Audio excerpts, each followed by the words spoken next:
The single father nobody noticed was about to rescue the woman everyone feared, and neither of them would survive it unchanged. When Ethan Rowe pulled a bleeding stranger from twisted metal on a rain-soaked Portland dock, he had no idea he'd just kidnapped America's most dangerous billionaire. Victoria Sinclair was supposed to die that night.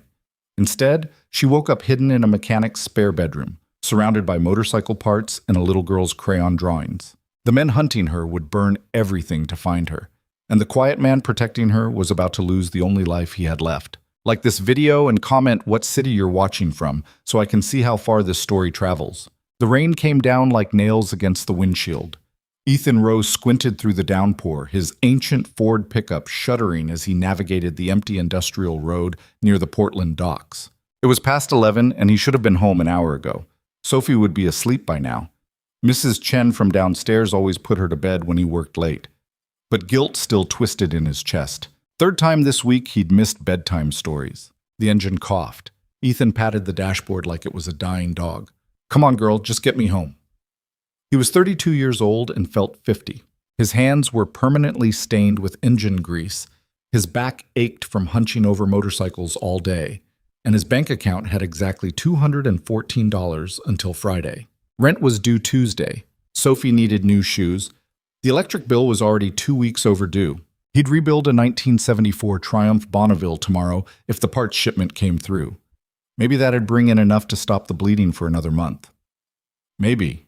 The truck's headlights barely cut through the rain. This stretch of road was usually deserted after dark. Just warehouses and shipping containers, and the kind of silence that made you remember Portland used to be smaller, quieter, before the tech money flooded in and gentrified everything except the forgotten corners where people like Ethan still existed. That's when he saw the car.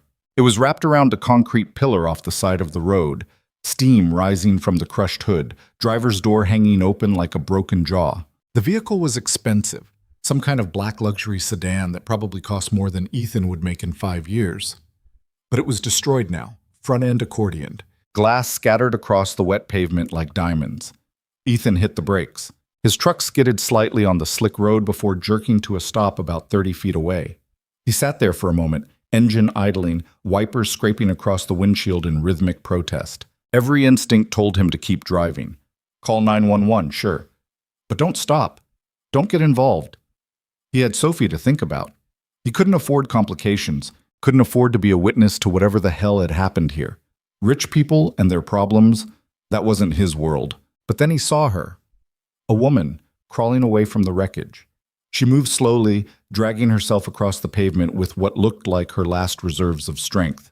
Her clothes were dark and torn, her hair matted with rain, and something that might have been blood. Shit. Ethan killed the engine and climbed out. The rain immediately soaked through his flannel shirt. He jogged toward the woman, boots splashing through puddles, and that's when he noticed the other details. Skid marks leading to the crash. The smell of burned rubber mixing with gasoline. And, this made his stomach drop. Bullet holes. 3 of them. Punched through the driver's side door. This wasn't an accident. Ma'am? Ethan dropped to a crouch beside her. Ma'am, can you hear me? The woman lifted her head. Even in the dark, even through the rain and blood, Ethan could tell she was stunning. Late 20s or early 30s, sharp features, the kind of face that belonged on magazine covers or corporate boardrooms. Her eyes found his, gray, cold, furious, and for a second she looked like she might tell him to go to hell. Instead, she collapsed. Ethan caught her before her face hit the pavement. Okay. Okay, you're okay. He wasn't sure if he was talking to her or himself. His hands shook as he checked her pulse, weak but steady, and looked for injuries. Gash on her forehead, bruising already forming on her arms. Something wrong with her left leg, the way it bent. She needed a hospital. He pulled out his phone, started to dial 911, and then froze. Headlights. Coming fast down the road from the direction the woman's car had come from. 2 vehicles. Black SUVs, moving like they were hunting something. Ethan looked down at the woman in his arms, at the bullet holes in her car, at the desperation that had been in her eyes before she passed out. His thumb hovered over the call button. The SUVs were getting closer. Damn it. He shoved his phone back in his pocket, hooked his arms under the woman's shoulders, and dragged her toward his truck. She was heavier than she looked, dead weight, unconscious, and his boots kept slipping on the wet pavement. By the time he got her to the passenger side, his lungs were burning and the headlights were close enough that he could hear the engines. He practically threw her into the cab, buckled her in with shaking hands, and slammed the door. The SUVs were maybe 200 yards away now. Ethan sprinted around to the driver's side, jumped in, turned the key. The engine coughed, sputtered, and for one heart-stopping moment, he thought it wouldn't start. Then it caught with a rattling growl that sounded like a miracle. He yanked the truck into gear and pulled away from the wreck just as the first SUV's headlight swept across the crash site. In his rearview mirror, Ethan watched both vehicles screech to a stop. Men got out, 4 of them. They moved toward the wrecked sedan with the efficiency of people who'd done this before. One of them started shouting into a phone. Ethan pressed the accelerator down and tried not to think about what he'd just done. Right. The woman didn't wake up during the drive home. Ethan kept checking her pulse at red lights, kept making sure she was still breathing. He didn't know her name, didn't know why someone had shot at her, or who those men were. All he knew was that he'd just complicated his life in ways he didn't understand yet, and probably couldn't afford. His apartment was in a rundown complex on the east side, the kind of place where the elevator only worked half the time and the hallways smelled like curry and cigarette smoke. He parked in his usual spot and sat there for a moment, staring at the unconscious woman in his passenger seat. What the hell was he supposed to do now? Take her to the hospital and they'd ask questions. Questions he couldn't answer. Questions that might involve police and reporters and the kind of attention that people like Ethan spent their whole lives avoiding. But leaving her untreated could kill her. He ran a hand through his wet hair and made a decision he knew he'd probably regret. Getting her upstairs took 15 minutes and nearly gave him a hernia. The elevator was broken. Of course it was. So Ethan had to carry her up 3 flights of stairs, praying none of his neighbors opened their doors and saw him hauling an unconscious woman into his apartment like some kind of criminal. Mrs. Chen's door stayed closed. So did everyone else's. Small miracles. By the time Ethan kicked open his own door and carried the woman inside, his arms felt like they might fall off. He laid her on his couch, the only piece of furniture in his living room besides a coffee table and a TV that barely worked, and stepped back, breathing hard. The apartment was small. 1 bedroom that Sophie slept in, a bathroom with a shower that only produced lukewarm water, and this living room that doubled as Ethan's bedroom most nights. He slept on the couch, had been sleeping on the couch for 3 years. Sophie deserved the bed. The woman looked out of place here like someone had dropped a piece of expensive art in a thrift store, even unconscious, even bleeding. She had this quality about her, this presence that suggested she was used to better surroundings. Ethan grabbed towels from the bathroom and his first aid kit from under the sink. It wasn't much, bandages, antiseptic, pain pills he'd bought when he threw out his back last month, but it was what he had. He cleaned the gash on her forehead first. It wasn't as bad as he'd feared, but she'd have a nasty scar. Then he checked her leg. Not broken, he didn't think, but badly bruised. She'd be limping for a while. The whole time he worked, his mind kept circling back to the same questions. Who was she? Why did someone want her dead? And what the hell had he gotten himself into? He was bandaging her forehead when she woke up. Her eyes snapped open, those cold gray eyes, and her hand shot out, grabbing his wrist with surprising strength. For a woman who'd just been in a car crash, she moved fast. Where am I? Her voice was hoarse but steady, controlled, like she was used to asking questions and getting answers. You're safe, Ethan said, trying to keep his voice calm. You were in an accident. I brought you here. Where is here? Portland, my apartment. She stared at him for a long moment, her grip still tight on his wrist. Then she looked around, at the water-stained ceiling, at the peeling wallpaper, at the toys scattered in the corner where Sophie had been playing before Mrs. Chen took her to bed. Something shifted in her expression. Not disgust exactly, more like calculation. Who are you? She asked. Ethan Rowe, I'm a mechanic. I found you on the side of the road near the docks. Your car was wrecked, and there were men coming, so He stopped. I didn't know what else to do. She let go of his wrist and tried to sit up. Pain flashed across her face, and she gasped, clutching her ribs. Don't move, Ethan said quickly. You're hurt. I think you might have cracked something. I need a phone. You need a doctor. I need a phone. Her voice went sharp. Now, Suam. Ethan hesitated, then handed her his cell. She took it, started to dial, and then stopped. Her fingers hovered over the screen for a moment before she slowly lowered the phone. They'll be monitoring everything, she said, more to herself than to him. Every call, every transaction. Who will? She didn't answer. Instead, she looked at him again with those calculating eyes. You said your name was Ethan Rowe? Yeah. You live here? In this apartment? Yeah. Alone? With my daughter. She's 8. She's asleep. Ethan crossed his arms. Look, lady, I don't know what kind of trouble you're in, but those men at your car, they weren't cops. They moved like private security. Maybe worse. So if you're going to stay here, I need to know what I'm dealing with. For a moment, he thought she might tell him. Her mouth opened slightly and something vulnerable flickered in her eyes. Fear, maybe, or exhaustion. But then the walls came back up and her expression went cold again. You should have left me there, she said. Probably. Why didn't you? Ethan shrugged. Guess I'm stupid. Well, the corner of her mouth might have twitched. Or maybe he imagined it. What's your name? He asked. She hesitated. Then, Victoria. Victoria what? Just Victoria, for now. Ethan studied her. She was lying, obviously, or at least not telling the whole truth. But he was too tired to push. All right, just Victoria. You can stay here tonight. Tomorrow we figure out what to do next. He grabbed a blanket from the closet and tossed it to her. There's water in the kitchen if you need it. Bathroom's down the hall. Try not to bleed on the couch too much. It's the only one I've got. Victoria caught the blanket but didn't say anything. Ethan headed toward the hallway, then paused at the door to Sophie's room. He could hear his daughter's soft breathing through the thin walls. Safe. Asleep. Unaware that her father had just brought a stranger into their home. A stranger who came with bullet holes and men in black SUVs.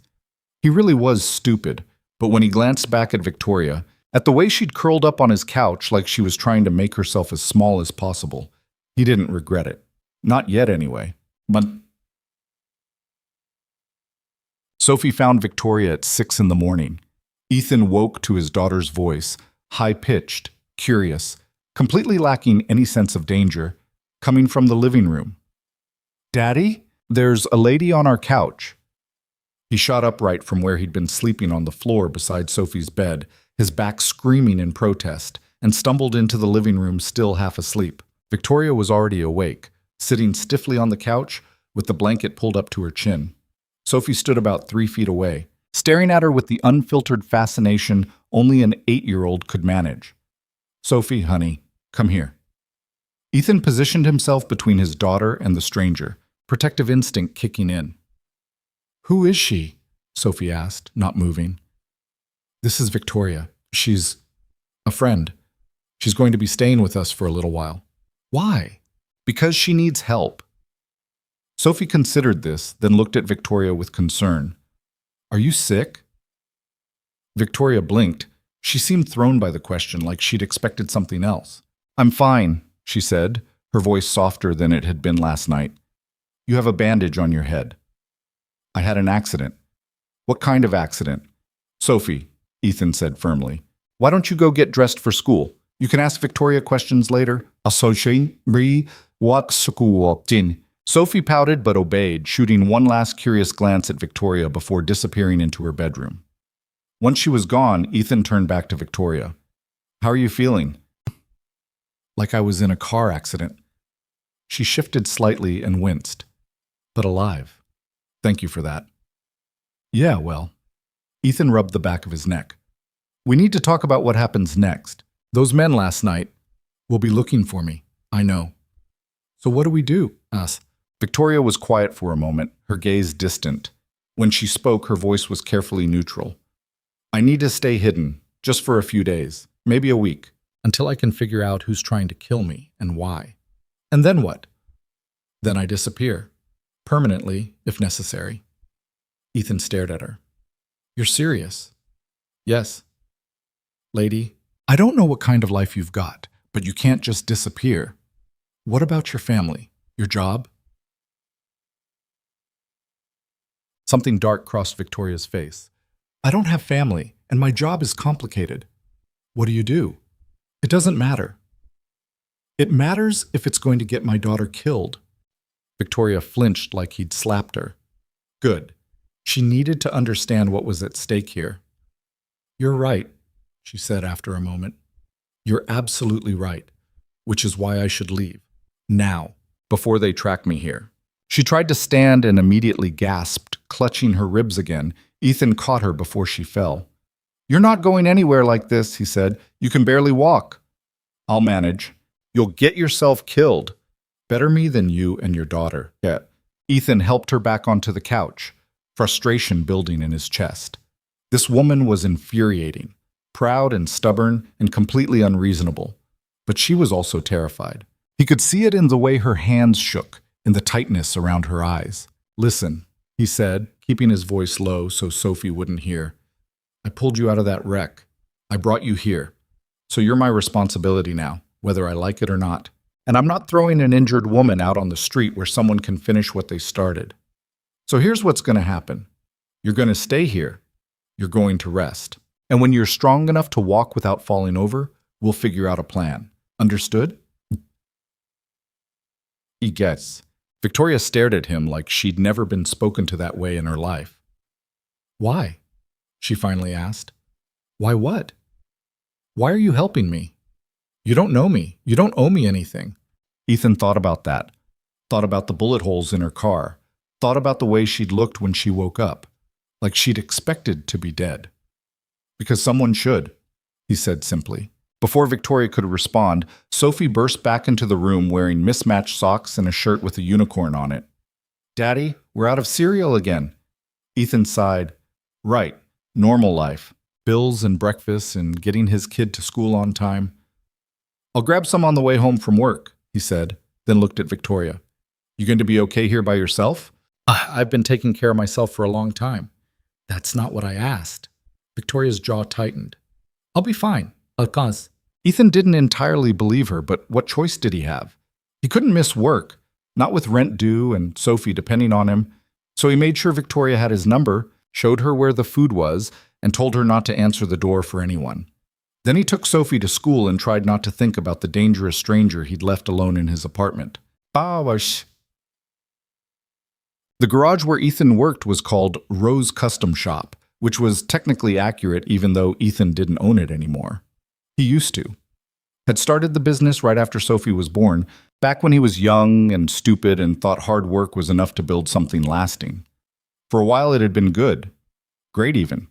He'd built a reputation for quality work, had steady clients, had actually started to believe he might make something of himself. Then Sophie's mother left. Just walked out one morning when Sophie was 2 years old. No warning, no explanation beyond a note that said she couldn't do this anymore. Couldn't be a mother. Couldn't be tied down. Ethan had tried to hold things together, but running a business and raising a toddler alone was like trying to climb a mountain with a backpack full of rocks. Within a year, he'd burned through his savings. Within 2, he was drowning in debt. So he sold the business to Marcus Webb, a friend who'd been his first employee. Marcus let him keep working there, let him keep his name on the sign out of loyalty. But Ethan wasn't the owner anymore. He was just another mechanic trading labor for a paycheck that never seemed to be enough.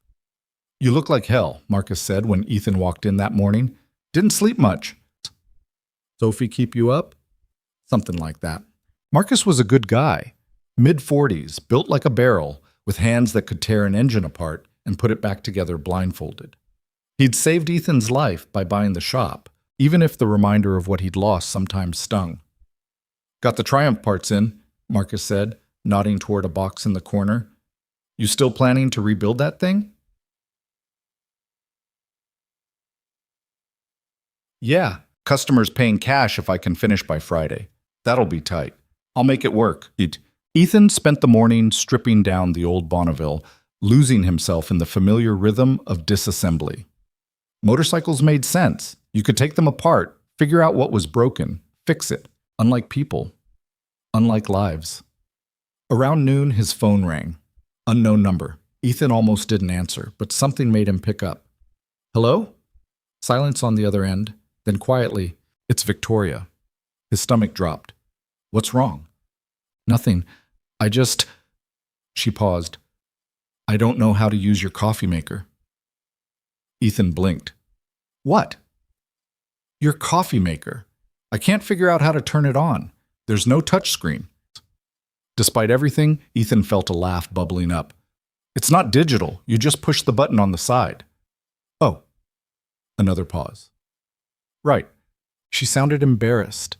This woman who'd been so cold and calculating last night now sounded embarrassed because she couldn't work a $20 coffee maker from Walmart. You going to be okay? Ethan asked. Yes, sorry. I shouldn't have called. Victoria. But she'd already hung up. Ethan stared at his phone, a strange feeling settling in his chest. Then he went back to work. He came home that evening to find his apartment transformed. Not physically. It still looked like the same cramped space with water-stained ceilings and peeling wallpaper. But something felt different. Cleaner, maybe. More organized. Victoria was sitting on the couch where he'd left her, but now she was surrounded by papers. His papers. Bills and tax forms and Sophie's school notices that he'd been meaning to sort through for months. What are you doing? Ethan asked slowly. Victoria looked up. She'd showered somehow. Her hair was damp, pulled back in a ponytail, and changed into a pair of his sweatpants and an old flannel shirt that hung loose on her frame. She looked less like a corporate professional and more like someone who might actually belong in his apartment. Your finances are a disaster, she said bluntly. Excuse me? You're 3 months behind on your electric bill. Your truck needs repairs you can't afford. And you're paying twice what you should on insurance because you haven't shopped around in years. Ethan felt his jaw tighten. You went through my stuff? You left it on the coffee table. That doesn't mean you get to be... I can fix this, Victoria interrupted. Some of it anyway. If you let me make a few calls, I can reduce your monthly expenses by at least $400. Maybe more. Ethan stared at her. Who the hell are you? Victoria's expression shuddered. Someone who's good with numbers. No, you're someone who's used to having power, used to making calls and getting things done, used to people listening when you talk. Ethan stepped closer. So I'm going to ask you again. Who are you really? For a long moment, Victoria didn't answer. Then she set down the papers and met his eyes. My name is Victoria Sinclair, she said quietly. And until 3 days ago, I was the CEO of Sinclair Technologies. The name hit Ethan like a physical blow. Even someone as disconnected as him had heard of Sinclair Technologies. It was one of the biggest tech companies in the world. Artificial intelligence. Cloud computing. Contracts with the government worth billions. And Victoria Sinclair wasn't just the CEO. She was the Ice Queen. That's what the media called her. The youngest self-made female billionaire in American history. Known for hostile takeovers and ruthless business decisions. Known for firing executives who couldn't keep up. Known for never smiling in photographs. You're her, Ethan said, his voice flat. The woman from the news. The one everyone says disappeared after a car accident. What? Victoria nodded. They think I'm dead. Most of them, anyway. The ones who tried to kill me hope I'm dead. The ones who want my company assume I'm dead. But you're not. No, thanks to you. Ethan sank onto the chair across from her, his mind racing. He'd rescued a billionaire. He'd brought America's most recognizable female CEO into his apartment and given her his sweatpants. Why? He asked. Why would someone try to kill you? Victoria's laugh was bitter. Take your pick. I've made plenty of enemies, competitors I've crushed, executives I've fired, ex-business partners who think I stole their ideas. What about your board? Your security? My head of security is the one who arranged the car accident. Victoria's voice went cold. And my board? Half of them have been plotting to remove me for months. They think I'm too aggressive, too difficult, too unwilling to compromise. So they tried to murder you. Corporate warfare isn't always metaphorical. Ethan rubbed his face. This was insane. This was so far beyond anything he'd signed up for. You need to go to the police, he said. I can't. Not yet. Why not? Because I don't know who I can trust. If I surface now, they'll finish what they started. I need time to gather evidence, time to figure out exactly who's behind this, and time to make sure that when I do come back, I can destroy them completely. There was something terrifying about the way she said that last part, like she meant it literally. How long? Ethan asked. A week, maybe less. And then? Then I disappear again. Permanently. Like I said. Ethan thought about Sophie, thought about their quiet life, thought about how easily this could all fall apart. You can't stay here, he said. Victoria's expression didn't change. I know. Sophie doesn't need to be anywhere near this. I know, and I don't... Ethan stopped, frustrated. I don't have the resources to protect you. I can barely protect myself. I'm not asking you to protect me. Then what are you asking? Victoria was quiet for a moment. When she spoke, her voice was softer than he'd heard it. Nothing. You've already done more than you should have. I'll leave tonight. I'll figure something out. She started gathering the papers, her movements stiff with pain, and Ethan realized she was serious. She would leave, would walk out that door injured and vulnerable, and try to survive on her own because she'd spent her whole life believing she had to, just like him. Wait, he said. Victoria paused. 1 week? Ethan said. You can stay 1 week. But after that, this is done. You go back to your world, I go back to mine, and we pretend this never happened. Understood? Victoria looked at him with something that might have been gratitude. Understood. That night, after Sophie went to bed, Ethan and Victoria sat in the living room not quite looking at each other. Tell me about your daughter, Victoria said eventually. Why? Because I've been living in your home for a day and I don't know anything about you except that you're a mechanic who makes poor life decisions. Despite himself, Ethan smiled. Her name's Sophie. She's 8. She likes unicorns and drawing and asking questions I can't answer. Where's her mother? Mom. Gone. Left when Sophie was 2. I'm sorry, Ethan shrugged. Yeah, me too. Do you regret it?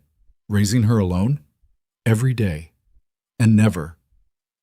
Victoria seemed to consider this. She seems happy. She deserves better than this. Ethan gestured around the apartment. Better than secondhand clothes and a father who can barely pay rent. But I'm doing my best. Your best is pretty good. Well, something in her voice made Ethan look at her. Really look at her. And for the first time since he'd pulled her from that wreck, he saw past the Ice Queen reputation, past the billions of dollars and corporate power. He saw someone lonely. Tell me about your life, he said. He said. What do you want to know? I don't know. What does a billionaire CEO do for fun? Victoria's smile was sad. I don't have fun. I work. That's all I've ever done. No hobbies, no friends. I have associates, people I do business with. That's not the same thing. No, Victoria agreed quietly. It's not. They sat in silence for a while. Outside, sirens wailed in the distance. Someone's TV played too loud through the thin walls. Can I ask you something? Victoria said. Sure. Why haven't you asked me for money? Ethan frowned. Why would I? Because I have it. Because you clearly need it. Because most people, if they found themselves sheltering a billionaire, would see it as an opportunity. I'm not most people. No. Victoria studied him with those gray eyes. You're really not. Ethan felt something shift between them. Something he didn't entirely understand but couldn't ignore. I should get some sleep, he said, standing. You need anything? No, thank you. He headed toward Sophie's room, then paused. Victoria? Yeah? You're safe here.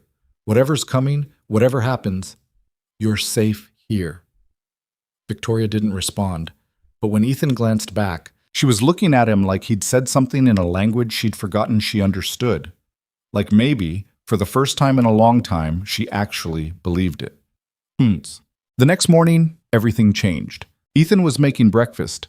burnt toast and scrambled eggs that Sophie would complain about but eat anyway, when Victoria emerged from the living room holding his laptop. "What's wrong?" Ethan asked, seeing her expression. Victoria turned the laptop toward him. On the screen was a news article. The headline read, "Sinclair Technologies. CEO Victoria. Sinclair presumed dead after suspicious car accident." Below it was her photo, that cold professional headshot that made her look untouchable. "They've moved faster than I expected," Victoria said. "My board announced an emergency meeting for tomorrow.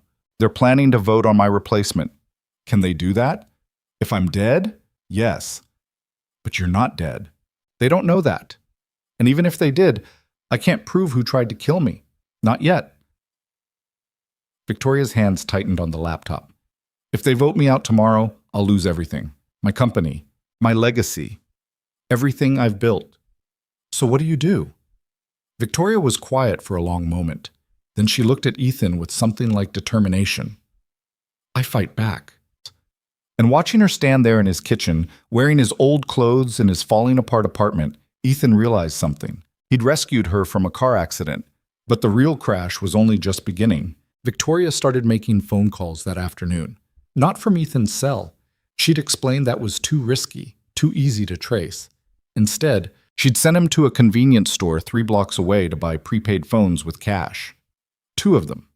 Untraceable, she'd said, at least for a few days. Ethan had stood in line at the store feeling like a criminal, the clerk eyeing him suspiciously as he counted out crumpled bills for burner phones like he was about to orchestrate a drug deal. This was his life now, apparently, aiding and abetting a fugitive billionaire. When he got back to the apartment, Victoria was pacing in the living room despite the obvious pain in her leg. She grabbed the phones without thanking him and immediately started dialing numbers from memory. The first 3 calls went to voicemail. No one was answering her. "Damn it!" Victoria threw the phone onto the couch. "They've been warned not to talk to me." "Who has?" "Everyone. My legal team, my accountant, even my assistant." She ran a hand through her hair, frustration cracking through that icy exterior. "They're isolating me. Standard corporate coup tactics. Make sure the target has no allies, no resources, no way to fight back." "Shetty Shasam." As Ethan leaned against the wall, watching her. "So what now?" "I need to get into my company's servers, access my files. There's evidence there, communications, financial records, security footage. Something that'll prove who orchestrated the accident." "Can you do that from here?" "Oh, eh." Victoria looked around his apartment like she was seeing it for the first time. The ancient desktop computer in the corner that Ethan mostly used to print Sophie's homework assignments. The Wi-Fi router that cut out every time it rained. "No," she admitted. "I'd need real equipment, a secure connection, time." "How much time?" "More than I have." She sat down heavily on the couch, and for a moment she looked lost. Not like the Ice Queen from the news, just like a woman who'd lost everything and didn't know how to get it back. Ethan surprised himself by sitting down beside her. "Tell me about the board meeting," he said. "The one tomorrow. What happens if you don't show up?" "They vote on my replacement. My CFO, probably. Robert Chen. He's been positioning himself for months. And if you do show up?" Victoria's laugh was bitter. "Then I walk into a room full of people who either want me dead or want me gone. Either way, I lose. Unless you prove who tried to kill you first, which I can't do without access to my company's systems." They sat in silence for a moment. Outside, Ethan could hear kids playing in the courtyard, their shouts echoing off the buildings. Normal life continuing while his unraveled. "What if you had an ally?" Ethan asked slowly. "Someone inside your company. Someone they wouldn't suspect." Victoria looked at him. "I don't have anyone like that. Not anymore." "What about people they fired? People who have reasons to hate your board?" Something flickered in Victoria's eyes. "There's someone, maybe, but I haven't spoken to her in 2 years. Why not?" "Because I'm the one who fired her." Ethan waited. Victoria sighed. "Her name is Jennifer Park. She was my head of product development. Brilliant, absolutely brilliant. But she made a mistake. Greenlit a project that cost us $50 million when it failed. The board wanted her gone. I should have fought for her. Instead, I let them push her out." "You think she'd help you now?" I think she'd laugh in my face. Or hang up. Probably both. Only one way to find out. Victoria stared at the burner phone like it might bite her. Then she picked it up and dialed. The phone rang 4 times before someone answered. Hello? The voice was wary, suspicious, young. Jennifer. It's Victoria Sinclair. Silence, then, this is a joke, ma. It's not. Victoria Sinclair is dead. It's all over the news. I'm very much alive, and I need your help. More silence. Ethan could hear breathing on the other end of the line, someone trying to decide if this was real or an elaborate prank. Why would I help you? Jennifer finally said. You destroyed my career. I know. You threw me away like I was nothing. I know. And now you want a favor? Victoria closed her eyes. When she spoke, her voice was quieter than Ethan had ever heard it. I was wrong. What I did to you, it was cowardly and wrong. You deserved better. And I'm sorry. Ethan blinked. He'd known Victoria less than 48 hours, but he'd already figured out that apologizing probably wasn't something she did often. Maybe ever. Jennifer must have realized it too, because her tone shifted slightly. What do you want? I need someone to access Sinclair Technologies' internal servers. Someone they won't be watching. Someone who still has old credentials they might not have deactivated. They deactivated mine the day they fired me. Are you sure? A pause. No. Will you try? Another pause, longer this time. Then, what's in it for me? If I get my company back, you get your job back. With a promotion and a formal apology in front of the entire executive team. And if you don't get it back? Victoria smiled grimly. Then we're both screwed. Jennifer laughed. A real laugh. Sharp and surprised. You know what? Fine, I'm in. But only because I want to watch you burn everything down on your way back up. I can work with that. They talked for another 10 minutes, Victoria giving instructions, Jennifer asking technical questions that went completely over Ethan's head. When Victoria finally hung up, she looked exhausted but also energized in a way she hadn't been before. She's going to try tonight, Victoria said. If her credentials still work, she'll download everything I need. Financial records, email chains, security logs. And if they don't work, then I show up to that board meeting tomorrow with nothing and hope I'm intimidating enough to bluff my way through. Ethan snorted.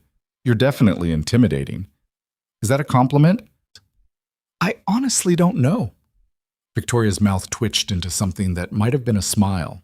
It looked unpracticed, like her face didn't quite remember how. The door to Sophie's room opened and his daughter emerged wearing her pajamas, even though it was only 5 in the afternoon.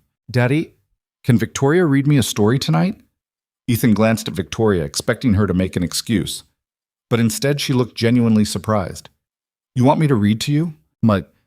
Sophie nodded enthusiastically. You have a pretty voice, like a news lady. Victoria actually laughed. I used to be on the news sometimes. Really? Were you famous? Some people thought so. Cool. Sophie grabbed Victoria's hand, completely oblivious to how that simple gesture made the billionaire stiffen. Come on, I'll show you my books. Victoria let herself be dragged toward Sophie's room, glancing back at Ethan with an expression somewhere between panic and bewilderment. Ethan just shrugged. Don't let her con you into reading more than 3. She'll try. 20 minutes later, he heard Victoria's voice through the thin walls reading something about a dragon and a princess who didn't need rescuing. Her tone was careful at first, stilted, like she was reading a corporate presentation. But gradually it softened, became more natural. Sophie laughed at something.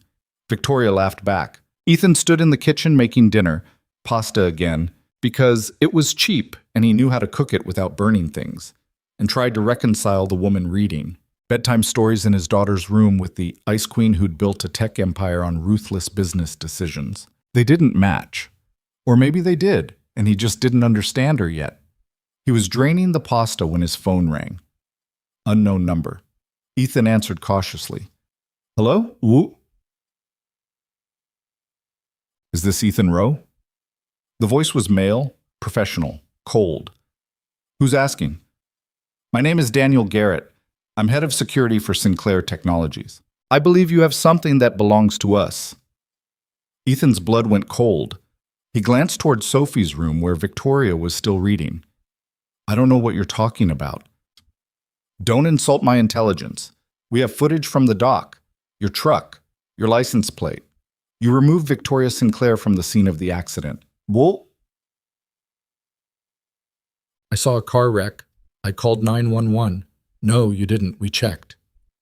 Ethan's mind raced. How had they found him so fast? How much did they actually know? Where is she, Mr. Rowe? I don't know what. You have a daughter, Sophie, age 8, attends Woodlawn Elementary. I'd hate for anything to happen to her.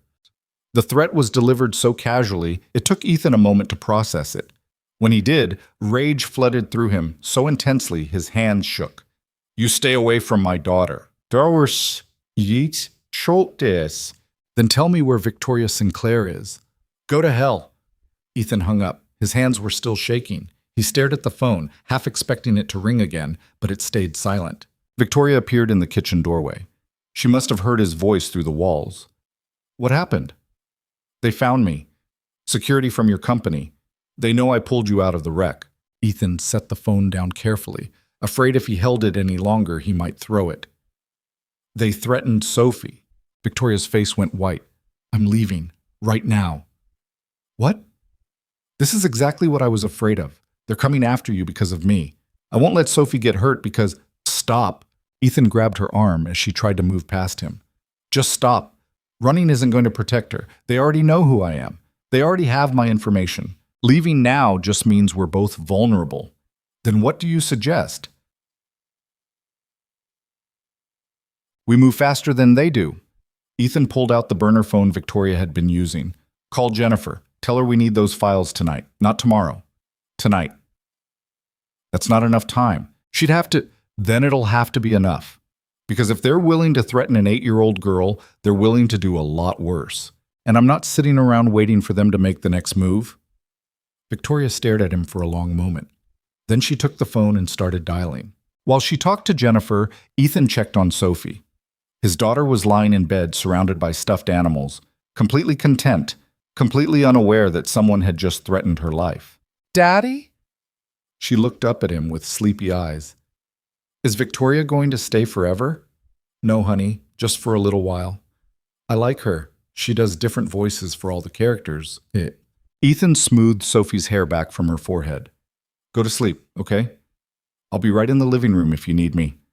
Okay. Love you, Daddy. Love you too, kiddo. He kissed her forehead and turned off the light, leaving the door cracked open the way she liked it. Then he went back to the kitchen where Victoria was still on the phone. How fast can you work? Victoria was saying. No, I understand the risks, but we're out of time. She hung up and looked at Ethan. Jennifer says she can try tonight, but it's going to be messy. She'll have to access the servers remotely, which means leaving a digital trail. If security catches her, they'll lock everything down. How long will it take? 2 hours? Maybe 3. Then we wait. They ate dinner in tense silence. Ethan had made enough pasta for Victoria, but she barely touched it, too wired to eat. She kept checking the burner phone like she could will it to ring faster. Around 8, Sophie called for water. Ethan brought her a glass and found Victoria sitting on the edge of his daughter's bed, looking at the crayon drawings taped to the walls. She's talented, Victoria said quietly. She gets it from her mother. I can barely draw stick figures. Where's her mother now? No idea. San Francisco, last I heard. Maybe L.A. Ethan leaned against the doorframe. She sends a birthday card sometimes. Never includes a return address. That must be hard. For both of you. Sophie handles it better than I do. Kids are resilient like that. He paused. What about you? You said you don't have family. My parents died when I was 16. Car accident, ironically. Victoria's voice was carefully neutral.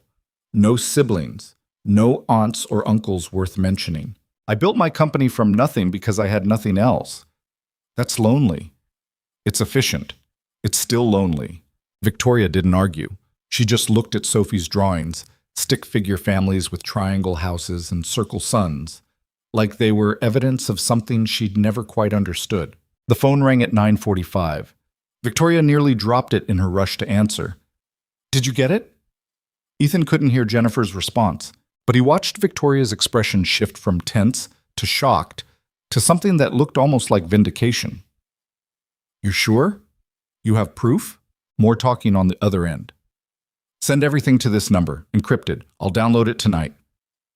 Victoria hung up and looked at Ethan with wild eyes. She got it. All of it. Financial transfers, email chains, security footage from the night of the accident. And? And it's worse than I thought. Victoria started pacing again, her injured leg making her gait uneven. It wasn't just my head of security. It was my CFO, Robert Chen, the man they're planning to vote in as my replacement. He orchestrated everything. Why on most sats? Because I was about to fire him. I discovered he'd been embezzling funds for months, millions of dollars funneled through fake contractors and offshore accounts. When he realized I knew, he decided to eliminate the problem. Victoria's laugh was sharp. He tried to kill me so he could take my job and cover up his own crimes. Can you prove it? Jennifer sent me everything. Bank records, emails between Chen and my security chief planning the accident. Even footage of them meeting 2 days before the crash. Victoria's hands were shaking as she clutched the phone. I have enough evidence to destroy him, to destroy all of them. Then you call the police, right now, tonight. No. Ethan stared at her. What do you mean, no? If I go to the police, this becomes a legal battle that drags on for months, years maybe. Chen has lawyers. He'll tie everything up in court while my company falls apart. So what's your plan? Victoria's eyes went cold. That Ice Queen expression sliding back into place like armor. I'm going to that board meeting tomorrow, and I'm going to end him myself. The way she said it made Ethan's skin crawl. Not because it was violent, but because it was so absolutely certain. Victoria. He tried to murder me. He threatened you and your daughter. He stole from my company and then tried to steal my legacy. Her voice was low, controlled, furious. I'm not letting him walk away from this. I'm not saying let him walk away. I'm saying do it the right way. The right way takes too long. And in the meantime, everyone I care about is in danger. Everyone you care about? Ethan repeated. You've known me for 2 days. Victoria stopped pacing, looked at him directly. You're the first person in 10 years who's treated me like a human being instead of a business opportunity. Your daughter read me bedtime stories and held my hand like it was the most natural thing in the world. You live in a falling apart apartment and work yourself to exhaustion just to give her a good life, and you don't complain about it. You just do it. Her voice cracked slightly. So yes, I care, and I'm not letting Chen hurt you because I was too weak to stop him. Ethan didn't know what to say to that. Before he could figure it out, headlights swept across the living room window. They both froze. A car had pulled up outside the building. Black SUV. Expensive. They found us, Victoria whispered. Ethan moved to the window, staying back from the glass. 2 men got out of the SUV. Big guys, professional. One of them spoke into a radio. We need to go, Ethan said. Now? Where's? I don't know. Anywhere but here. He grabbed his keys and his wallet. Victoria was already moving toward Sophie's room, but Ethan caught her arm. I'll get her. You grab your phone and those files Jennifer sent. They moved fast. Ethan scooped Sophie out of bed. She mumbled in protest, but didn't fully wake, while Victoria gathered the burner phones and shoved them in her pockets. 30 seconds, maybe less. Footsteps in the hallway outside. Ethan looked at Victoria, looked at his daughter sleeping in his arms, made a decision. Fire escape, back window. They didn't have time to discuss it. Ethan led them into the bathroom where a tiny window opened onto the rusted fire escape he'd always meant to report to the landlord but never had. He shoved it open, the old metal screeching in protest. Someone knocked on the apartment door, hard. Mr. Rowe? We need to talk. Ethan climbed through the window first, awkwardly maneuvering Sophie through without waking her. Victoria followed, moving slower because of her injured leg. The knocking got louder. Mr. Rowe, open the door. They made it onto the fire escape just as Ethan heard the apartment door crash open, splintering wood, heavy footsteps inside. Victoria looked at him with wide eyes. Climb! Ethan mouthed. They went down instead of up. down 2 flights of rusty stairs that groaned under their weight, down to the alley behind the building where Ethan's truck was parked. Sophie stirred as they moved, her eyes fluttering open. "Daddy?" "Shh, honey, we're okay. We're just going for a drive." "Where?" "I'll tell you in a minute. Just stay quiet, okay?" Sophie nodded against his shoulder, still mostly asleep. They reached the alley. Ethan fumbled with his keys, got the truck unlocked, and practically shoved Victoria into the passenger seat. He buckled Sophie into the back, his hands shaking so badly he almost couldn't work the seatbelt. Above them, voices shouted. Someone had reached the bathroom window. Ethan jumped into the driver's seat and turned the key. The engine sputtered. "Come on," he whispered. "Come on, come on." It caught. He threw the truck into reverse and peeled out of the alley just as one of the men appeared on the fire escape above them. Ethan didn't look back. He just drove, hands tight on the wheel, heart hammering in his chest. Beside him, Victoria was breathing hard. "Where are we going?" she asked. Ethan had no idea.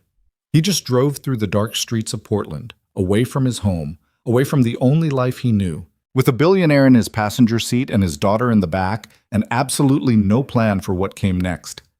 "Daddy?" Sophie's voice was small. "Are we in trouble?" Ethan met her eyes in the rearview mirror. "No, baby. We're okay."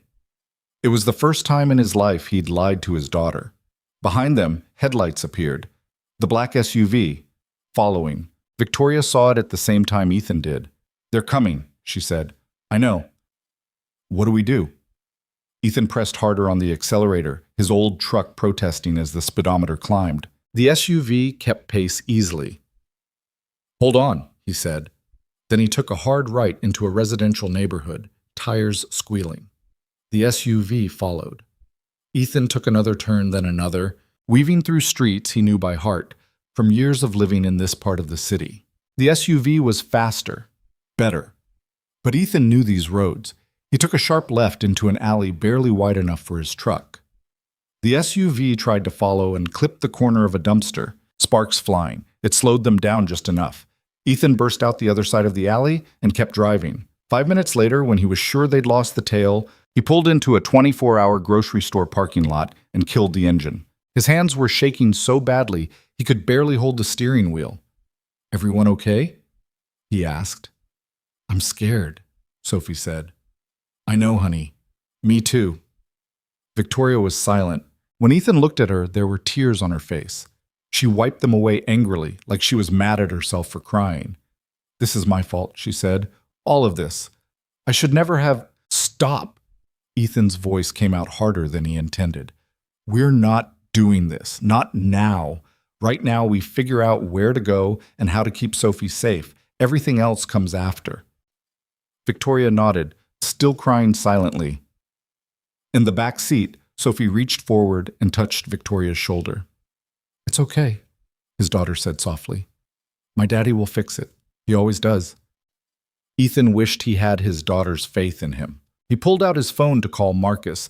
Maybe they could hide at the garage for the night, and then remembered what Daniel Garrett had said. They knew where Sophie went to school. They knew everything about him, which meant they'd know about the garage too. "We can't stay in Portland," Ethan said. "They'll find us." "Where do we go?" Ethan thought about it. Thought about places Chen's people wouldn't think to look. Places off the grid. "I have a friend," he said slowly. "From before. Before Sophie, before everything. He lives about 2 hours outside the city. Has a cabin on some property. No neighbors. No one would think to look there." "Will he let us stay?" "If I ask, yeah. He owes me." Victoria wiped her face. "Then we go there. Tonight. And tomorrow I end this." "How?" "That board meeting is at 10 a.m. in New York. If I can get there, if I can walk into that room with the evidence Jennifer found, I can destroy Chen in front of everyone. The board, the investors, the media. You'll never make it to New York. They'll be watching airports. Then I find another way." Ethan looked at her. At this woman who'd been running her whole life and was tired of running. Who'd lost everything but refused to stay lost. "Okay," he said. "We get you to New York, but after that you disappear. For real this time. You take whatever evidence you have, you destroy Chen, and then you get as far away from me and Sophie as possible. Deal?" Victoria met his eyes. Deal. Ethan started the truck again and pulled out of the parking lot, heading for the highway. Sophie fell back asleep in the back. Victoria stared out the window at the passing lights, and neither of them mentioned that the deal they'd just made meant saying goodbye. Not yet. Not until they had to. The cabin belonged to a man named Ray Hutchins, and Ethan hadn't spoken to him in 4 years. They'd served together briefly. Not military, but close enough. Wildfire crews in Oregon during the bad summers when half the state burned and teenagers with shovels were all that stood between small towns and total destruction. Ray had saved Ethan's life once when a fire jumped containment lines and trapped them on the wrong side of a ridge. Ethan had returned the favor 2 weeks later when Ray's leg got pinned under a fallen tree. After that season ended, they'd stayed in touch for a while. Then life happened. Sophie was born. Ray moved further into the woods. The calls got less frequent until they stopped entirely. But Ethan still had his number. He pulled over at a rest stop 40 minutes outside Portland and called while Victoria tried to coax Sophie back to sleep in the truck bed. Ray answered on the 5th ring, voice thick with sleep or whiskey or both. Yeah? Ray, it's Ethan Rowe. Silence. Then, Ethan? Jesus. What time is it? Late. Listen, I need a favor. What kind of favor? Ethan looked back at his truck, at Victoria's silhouette through the rear window, at his daughter curled up in blankets. The kind where you don't ask questions, and I don't tell you things that'll get you in trouble. More silence. Ray had always been sharp. He knew what that meant. How much trouble are we talking? Enough that I wouldn't ask if I had anywhere else to go. Ray breathed out slowly. You got Sophie with you? Yeah. She okay? For now. Then get your ass up here. You remember how to find the place?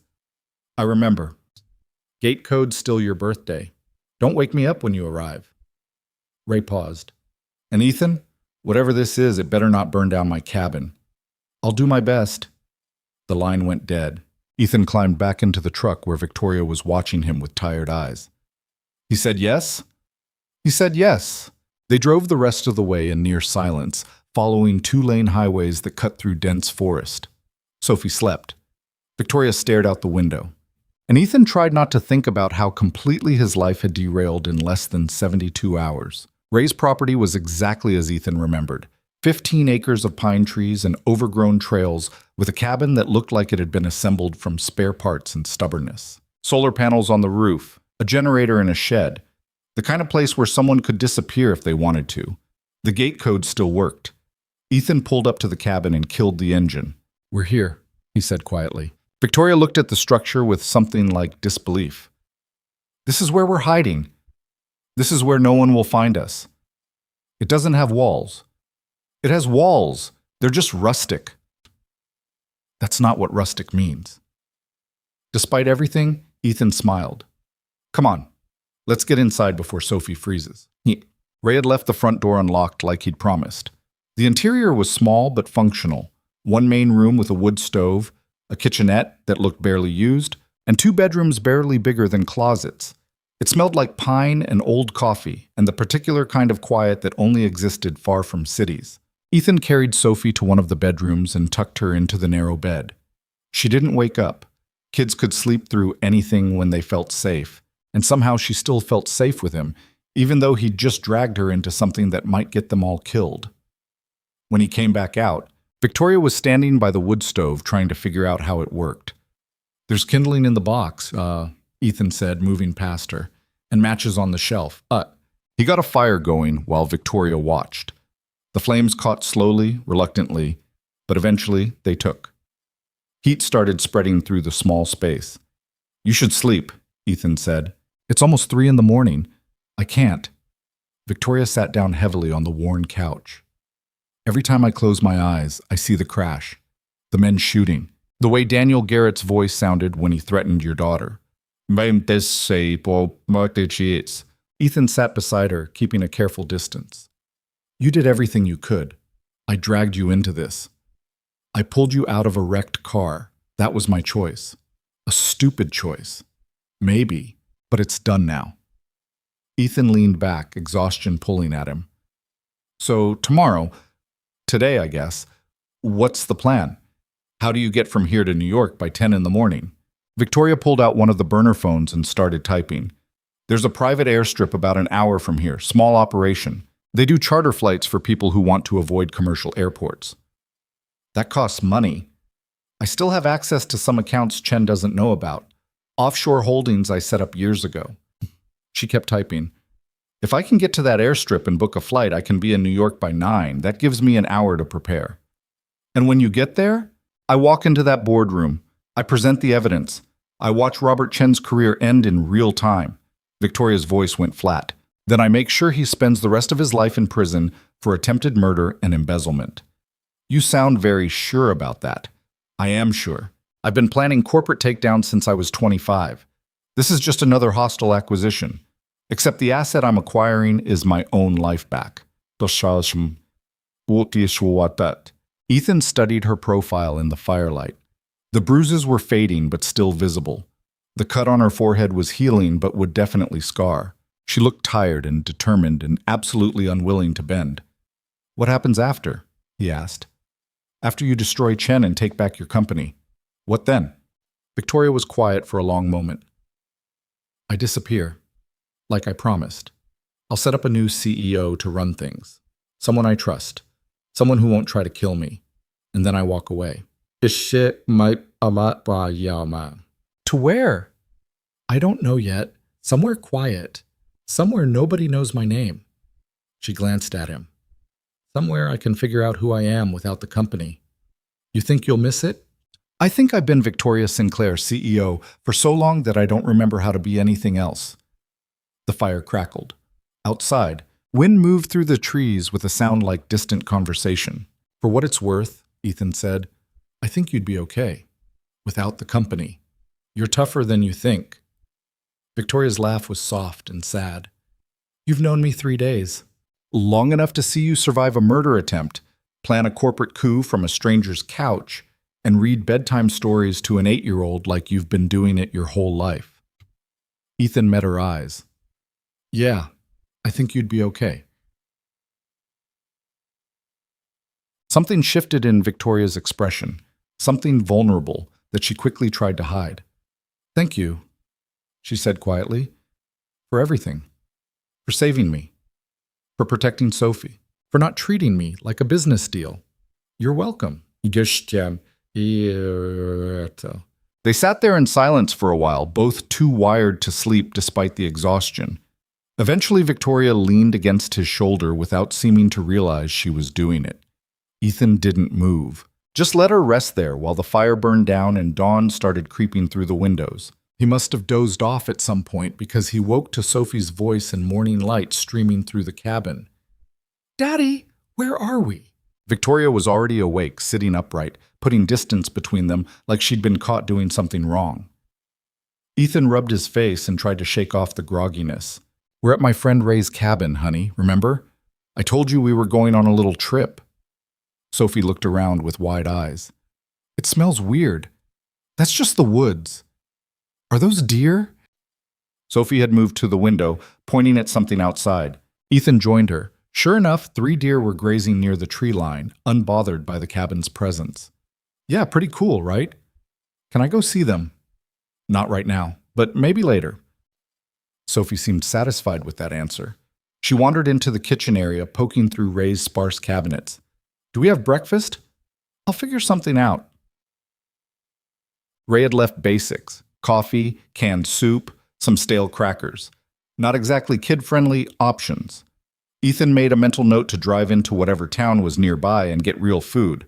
Assuming they had time. Assuming Victoria's plan worked. Victoria had the burner phone out again, making arrangements for the charter flight. Her voice had shifted back into business mode. Crisp, efficient, commanding. The woman who'd fallen asleep against his shoulder was gone, replaced by the Ice Queen making deals. Confirmed, she said after hanging up. Flight leaves at 7. Gets into a private strip in New Jersey at 8:45 local time. From there, it's a 30-minute drive into Manhattan. Cutting it close. That's the only flight available. Ethan checked his watch. 6:15. We need to leave soon then. You're not coming. He turned to look at her. What? You and Sophie stay here. Where it's safe. I'll go alone. That's not happening. Ethan, you think Chen's people aren't watching that airstrip? You think you can just waltz onto a plane without them knowing? Ethan crossed his arms.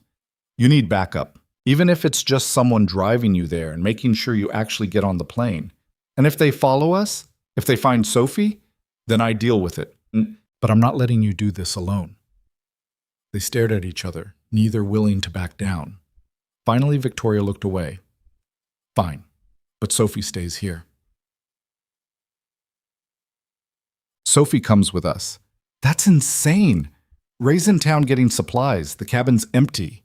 You think I'm leaving my daughter alone in the middle of nowhere? Ethan's voice rose slightly. She stays with me. End of discussion. Victoria opened her mouth to argue, then closed it. She must have seen something in his expression that told her this wasn't negotiable. All right, Lisette, she said. We all go. But if anything happens, nothing's going to happen. It was the second lie he'd told in 2 days. He was getting better at it. They left 20 minutes later, Ethan's truck rattling down the dirt road toward the highway. Sophie sat in the back eating stale crackers and humming to herself, blissfully unaware of the tension in the front seat. The drive to the airstrip took 50 minutes through increasingly rural landscape. Victoria spent most of it on the phone, making more arrangements, calling in favors from people Ethan had never heard of. He got the sense she was orchestrating something bigger than just showing up at a board meeting. She was preparing for war. The airstrip appeared suddenly. Just a long stretch of cracked pavement with a single hangar and a small office building that looked abandoned. 2 planes sat on the tarmac, both small, both expensive looking. Ethan pulled up near the hangar and cut the engine. That's your ride? He asked, nodding at the closer plane. Should be. They climbed out. The morning air was cold and sharp, smelling like aviation fuel and cut grass. A man in a leather jacket emerged from the hangar, walking toward them with the casual confidence of someone who'd flown planes in sketchy situations before. You Victoria? He called out. I am. We're fueled and ready. Should be in New Jersey by 9, give or take. The pilot looked at Ethan and Sophie. You didn't mention passengers. They're not coming, Victoria said quickly. Yes, we are, Sophie piped up. Daddy said. The pilot raised an eyebrow at Ethan, who shrugged. Long story. Yeah, well, it's your dime. The pilot checked his watch. We leave in 5. I don't wait for anyone. He headed back toward the plane. Victoria turned to Ethan, her expression somewhere between frustrated and scared. You should stay here, she said again. Please. Not happening. Ethan. Listen to me. He grabbed her shoulders gently, making her meet his eyes.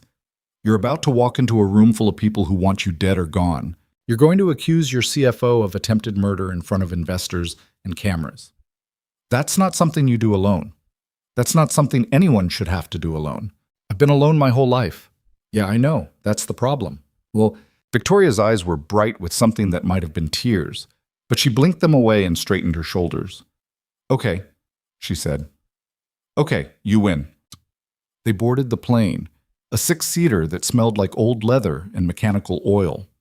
Sophie was thrilled, pressing her face against the window and asking the pilot 100 questions he mostly ignored. Victoria sat rigid in her seat, hands gripping the armrests. You afraid of flying? Ethan asked. No, I'm afraid of crashing. We're not going to crash. That's what I thought 3 days ago. The pilot fired up the engines and they taxied onto the runway. The plane shuddered and rattled in a way that didn't seem entirely safe, but the pilot didn't look concerned.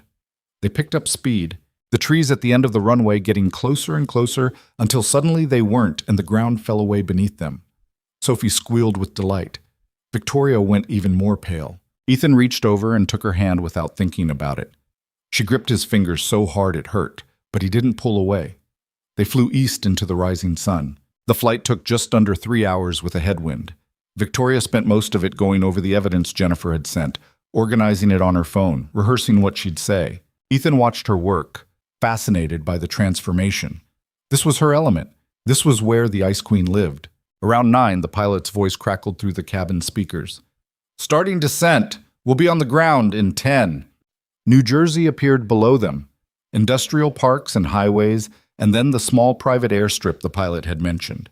They landed hard, the plane bouncing once before settling. Sophie thought it was hilarious. Victoria looked like she might be sick, A car was waiting when they deplaned, a black sedan with a driver Victoria must have arranged. He didn't ask questions, just held the door open while they climbed in. Sinclair Technologies headquarters, Victoria told him. Manhattan, as fast as you can without getting pulled over. The driver nodded and pulled away from the airstrip. Traffic was brutal. Of course it was. It was New York on a weekday morning. They crawled through tunnels and past skyscrapers while Victoria checked her phone obsessively. 9:30, 9:40, 9:50. We're not going to make it, she said, voice tight with panic. Yes, we are, Ethan said. Just breathe. If I'm not there by 10, they vote. If they vote, I lose. Then we'll be there by 10. The driver must have sensed the urgency because he started taking risks, cutting through yellow lights, weaving between lanes, ignoring honking horns. Sophie thought that was fun too. Ethan held onto the door handle and prayed they didn't die in a traffic accident after surviving everything else. At 9:58, the building appeared. Sinclair Technologies headquarters, a gleaming tower of glass and steel that probably cost more than Ethan would make in 10 lifetimes. The driver pulled up to the front entrance and Victoria practically fell out of the car. Stay here, she told Ethan. Both of you. I'll come back when it's done. Victoria! But she was already gone, running toward the entrance in clothes she'd borrowed from Ethan's closet, looking nothing like the polished CEO the world expected. She looked human, desperate, real. Ethan watched her disappear through the revolving doors and realized he'd never asked what would happen if she failed. Inside the car, Sophie tugged on his sleeve. Is Victoria going to be okay, Daddy? Ethan didn't know how to answer that, so he just pulled his daughter close and stared at the building and waited. Victoria showed her ID to security, and the guard nearly dropped his tablet. Ms. Sinclair, but you're late. Where's the board meeting? 23rd floor, conference room A. But ma'am, we were told you were... Victoria didn't wait to hear the rest. She headed for the elevators, her injured leg screaming in protest, but she ignored it. She'd ignored worse. The elevator took forever. Other employees got on at various floors, all of them doing double takes when they recognized her. Whispers followed. Stares. She ignored those too. 23rd floor. The conference room doors were closed, but she could hear voices inside. She checked her phone. 10:02. She was late, but not too late. Victoria straightened her borrowed flannel shirt, pushed her hair back, and walked in. The room went silent. 12 board members sat around a massive table. Robert Chen stood at the head, mid-presentation, his face going from confident to shocked to furious in the space of a heartbeat. Investors lined the walls. Cameras from financial news networks were set up in the back. Everyone stared at her. Hello, Robert, Victoria said calmly. Sorry I'm late. Someone tried to murder me and it threw off my schedule. Chen recovered quickly, his expression smoothing into something practiced and concerned. Victoria, my God, we thought you were dead. Where have you been? Surviving, which is more than you wanted. Murmurs rippled through the room. The cameras shifted to focus on her. I don't know what you're talking about, Chen said carefully. We've been worried sick. We've had search teams. You had assassins. Victoria pulled out her phone. Should I play the recordings? The ones where you and Daniel Garrett discuss the best way to make my death look like an accident? Or should I start with the bank statement showing how you've been embezzling from this company for the last 8 months? The color drained from Chen's face. That's absurd. You're clearly traumatized. You need medical attention. What I need, Victoria interrupted, her voice cutting through the room like a blade, is for everyone here to see exactly what kind of man is about to become CEO. She connected her phone to the conference room display.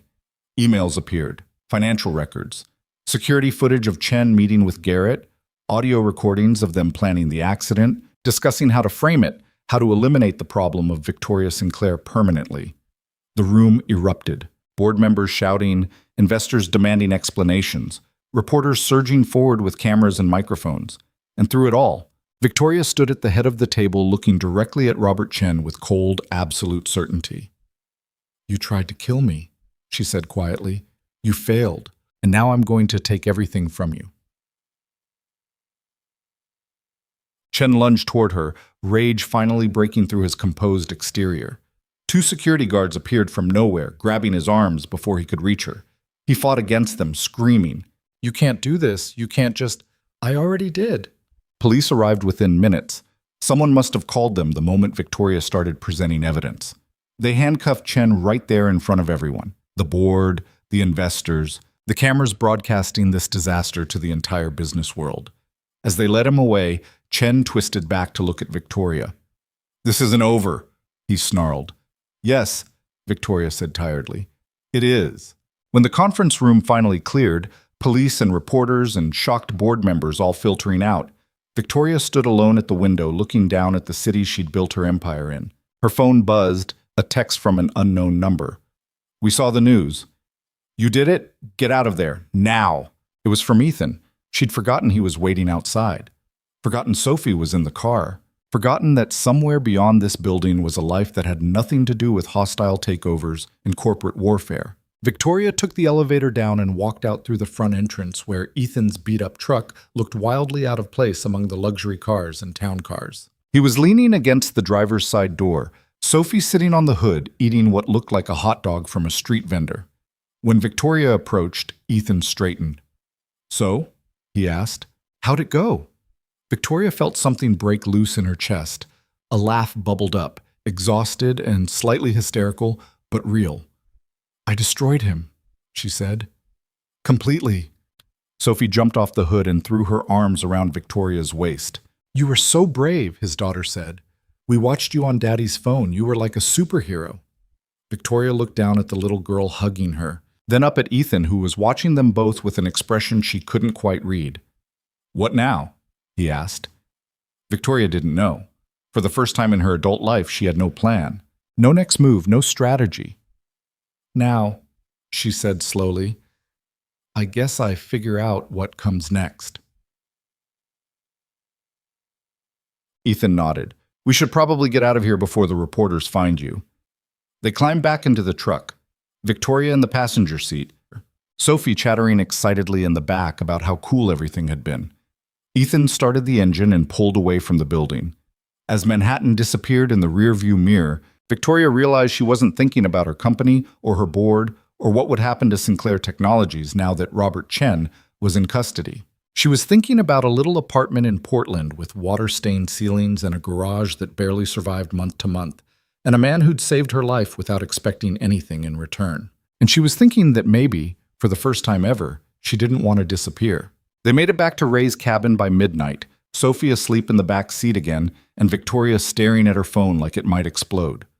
It had been ringing non-stop since they left Manhattan. Lawyers, board members, reporters. Every major news outlet wanted an interview with the dead CEO who'd risen from the grave to destroy her would-be murderer on live television. Victoria had ignored them all. Ethan carried Sophie inside while Victoria stood in the driveway, finally answering one of the calls. He could hear her voice through the open door, cold, professional, deflecting questions with practiced ease. When she came in 10 minutes later, she looked exhausted. "That was my lawyer," she said. "The board wants an emergency session tomorrow. They want me to formally resume my position as CEO." "Isn't that what you wanted?"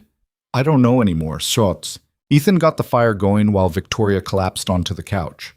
The cabin felt smaller with her in it now, like her presence took up more space than her body actually occupied.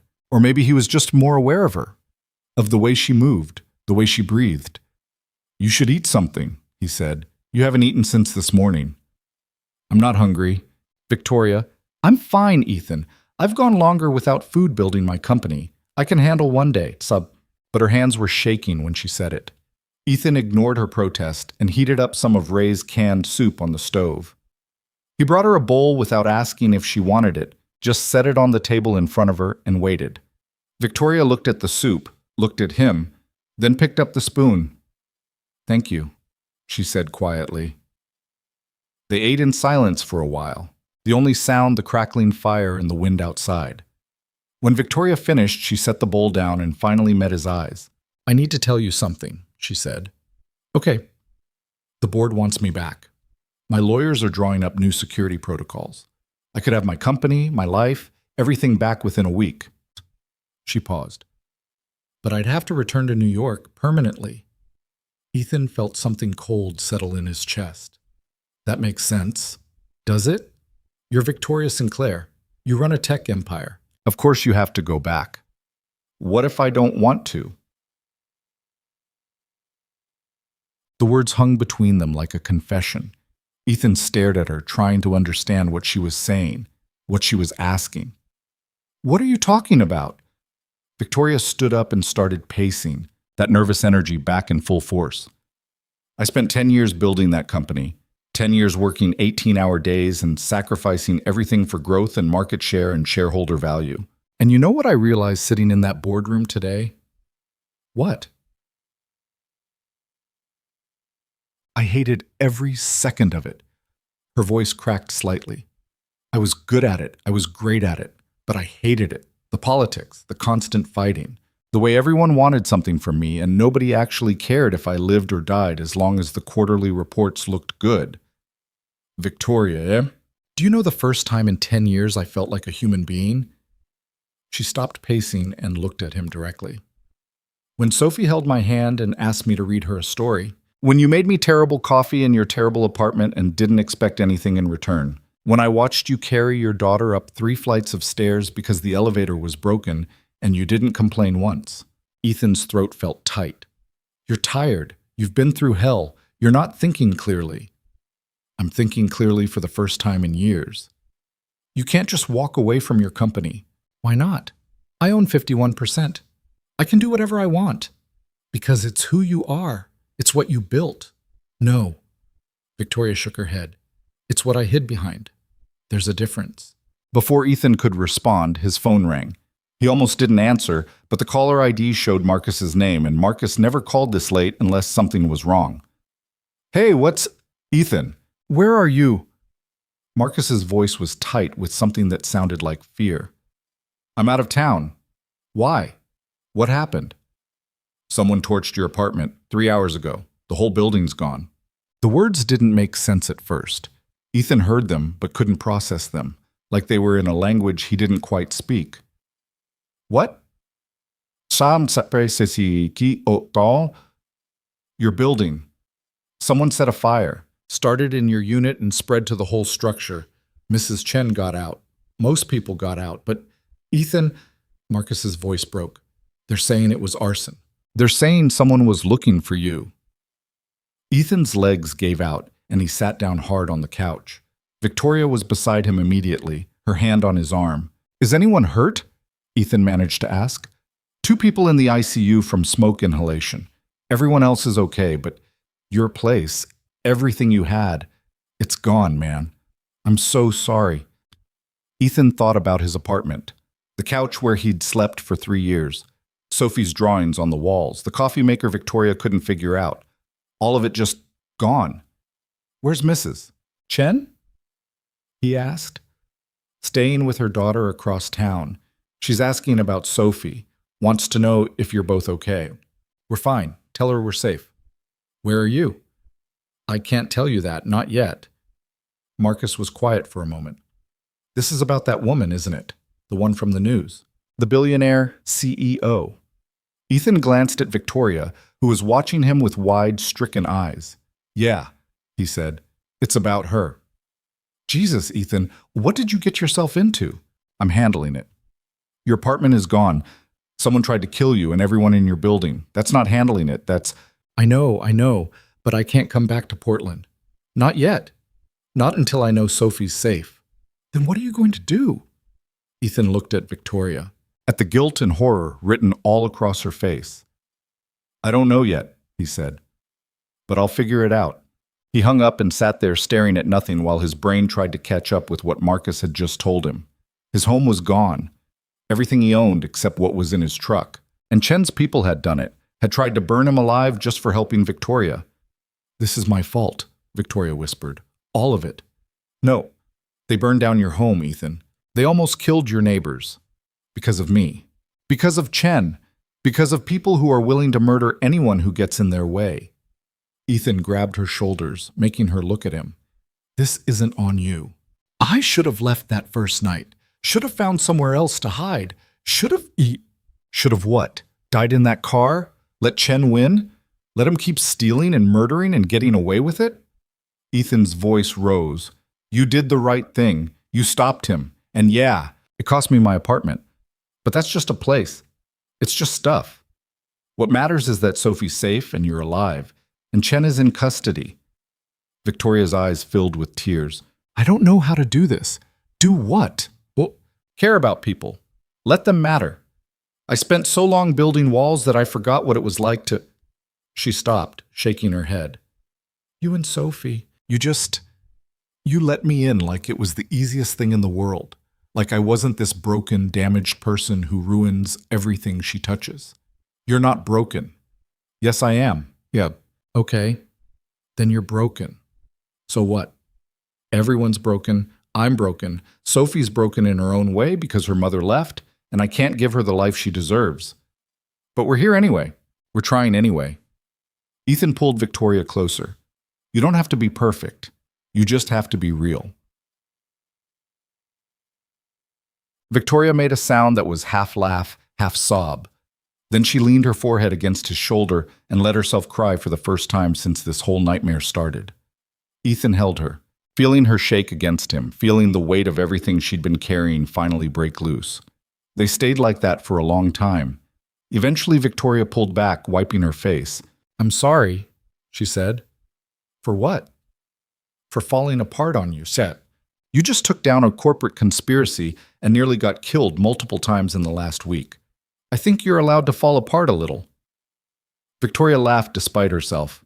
Is that your professional opinion? Yeah, it's in the Single Dad Handbook, page 47, right after the chapter on removing permanent marker from walls. She smiled, a real smile that reached her eyes and made her look younger, less guarded. What now? She asked. Now we figure out what happens next. Together. The word surprised them both. Together. Like this was something they were both in. Something that went beyond a week of chaos and survival. Before either of them could examine that too closely, Sophie appeared in the hallway, rubbing her eyes. Daddy, I had a bad dream. Ethan immediately went to her, scooping her up even though she was getting too big for it. You're okay, honey. Just a dream. Bullshit. I dreamed our house burned down and we didn't have anywhere to go. Ethan and Victoria exchanged glances. Of course she'd had that dream. Kids picked up on things even when you tried to protect them. Our house is fine, Ethan lied, hating himself for it, but knowing she needed to hear it. We're just on a little adventure, remember? When do we go home? Soon. Sophie nodded against his shoulder, already half asleep again. Ethan carried her back to the bedroom and tucked her in, watching until her breathing evened out into sleep. When he came back to the living room, Victoria was standing by the window looking out at the dark forest. You can't go back to Portland, she said without turning around. Not to stay. They know where you live, where Sophie goes to school. They'll be watching. I know. So what's your plan? Ethan sat down heavily. I don't have one. I can't afford to move. Can't afford to start over somewhere new. Hell, I couldn't afford that apartment. And now I don't even have that. Victoria turned to face him. What if you didn't have to afford it? Don't. Don't what? Don't offer me money. Don't try to solve this by throwing cash at the problem. Why not? I have more money than I could spend in 10 lifetimes. Why shouldn't I use it to help the man who saved my life? Because I don't want your charity. It's not charity. Yes, it is. Ethan stood up, frustration building. I appreciate everything. I do. But I'm not some project for you to fix. I'm not. I love you. The words hit Ethan like a physical blow. He stared at Victoria, certain he'd misheard. What? I'm in love with you. Victoria's voice shook, but she didn't look away. I know it's crazy. I know it's only been a week. I know I'm probably traumatized and confused and not thinking straight. But when I was standing in that boardroom today, all I could think about was getting back to you and Sophie. Not my company. Not my reputation. You. Ethan couldn't breathe. Victoria, you don't have to say it back. I know I'm a mess. I know I've ruined your life. I know. He kissed her. It wasn't smooth or planned or anything like the movies. It was desperate and awkward and real. Victoria froze for half a second, then kissed him back with everything she had. When they finally broke apart, both breathing hard, Ethan rested his forehead against hers. I don't know if it's love, he said honestly. I don't know you well enough yet, but I know I've spent the last week feeling more alive than I have in years. I know Sophie lights up when you walk into a room. I know when I thought about you going back to New York permanently, something in my chest hurt. So what does that mean? I think it means we're both idiots who fell for each other in the middle of a crisis, and now we have to figure out if it's real or just adrenaline. Right, pues, sí. Victoria laughed. That's the most unromantic thing anyone's ever said to me. Yeah, well, I'm out of practice. They stood there in Ray's cabin with the fire burning low and Sophie asleep down the hall and the rest of their lives completely uncertain. And somehow it felt right. Like maybe broken people could find each other and build something that worked. Stay, Victoria said quietly. Here, in Oregon. Not Portland, but somewhere nearby. Let me buy you a house. Let me help you rebuild. I can't let you do that. Why not? Because what if this thing between us doesn't work? What if in 2 months you realize you made a mistake and you want to go back to your old life? Then I'm stuck in a house you bought, and you're stuck feeling guilty about it. Victoria considered this. What if we make a deal? What kind of deal? What kind of... I resign from Sinclair Technologies, officially. I install a new CEO, someone trustworthy, and I step away completely. Then I stay here. I buy a house. Not for you, for me. And you and Sophie can stay in it until you figure out what's next. If things work out between us, great. If they don't, you still have a safe place to live, and I have a house in Oregon I can use when I need to escape the world. That's a terrible deal. You're giving up everything.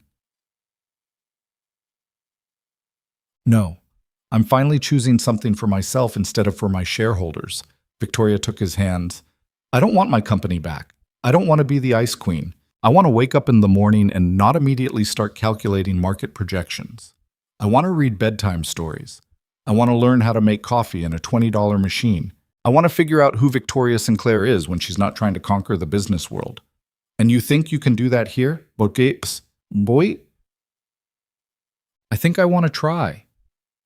Ethan looked at her, really looked at her, saw the hope and fear and vulnerability she was trying so hard to show him, saw someone who'd spent her whole life being strong and was finally asking for help. Okay, he said. Okay? Yeah, but I'm paying rent, even if it's symbolic. And I'm working. I'm not living off you. That's ridiculous. That's the deal. Take it or leave it. Victoria smiled. You're very stubborn. So are you. It's probably why this will never work. Probably. They kissed again, slower this time, less desperate, more like a promise. When they pulled apart, Victoria's phone was ringing again. She glanced at the screen inside. It's my lawyer, again. You should answer. I know. She stepped away to take the call while Ethan fed more wood into the fire. He could hear her voice in the other room, firm and decisive. She was telling them no. She was actually doing it, walking away from billions of dollars because she'd rather live a small life with a mechanic and his daughter. It was insane. It was also kind of beautiful. When Victoria came back, she looked lighter somehow, like a weight had been lifted. I told them, she said, I'm resigning. They think I've lost my mind. Have you? Probably.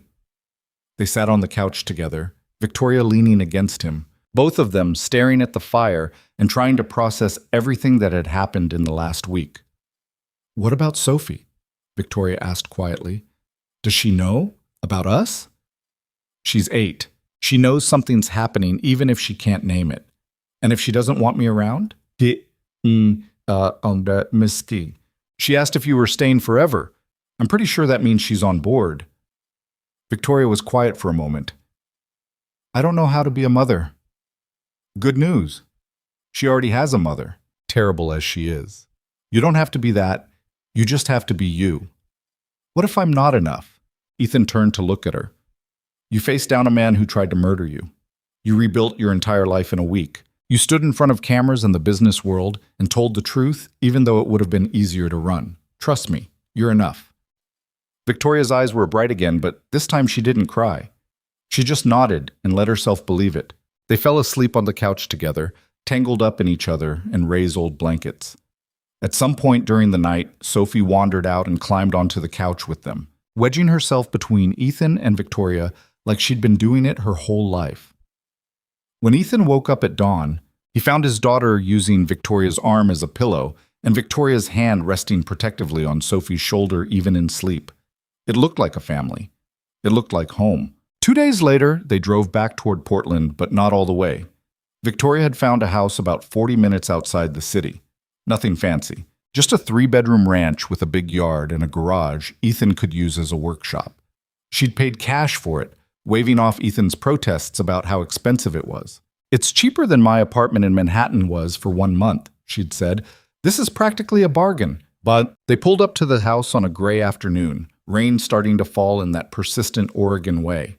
Sophie pressed her face to the window, eyes wide. "This is ours?" "This is ours," Victoria confirmed. "It's huge. It's got 4 walls and a roof. That makes it a house." Sophie was out of the truck before Ethan could even put it in park, running through the rain to explore the yard. Ethan and Victoria followed more slowly, both carrying boxes of the few belongings they'd managed to salvage and buy. Inside, the house was empty, but clean. Hardwood floors, big windows, a kitchen that actually had counter space. It smelled like fresh paint and possibility.